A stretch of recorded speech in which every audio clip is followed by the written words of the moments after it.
кога зборуваме за било каква болест, се разбира и присустојба на МС, треба одредени видови на храна на вистина да се исклучат под име нездрава храна или храна која не е храна, јас велам. Тоа е храна која се базира на многу млеко и млечни производи, посебно присустојба на МС. Млекото и млечите да си се заборават, не ќе да е лошо. Се исклучува и шеќерот и се она што е направено од шеќер, сладки, чоколади, кекси, сокови газирани, џусеви и сите други неприродни напитоци.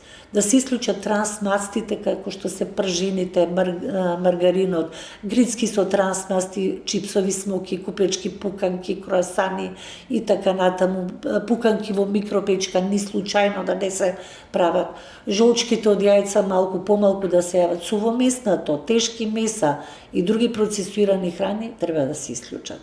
Секојдневно треба да се користи алкална вода, многу свежо овошје, многу свеж зеленчук, дарови на природата и свежа подготвена домашна храна. Рибата е таа што треба да биде 3 пати неделно присутна. Белките од јајца исто така.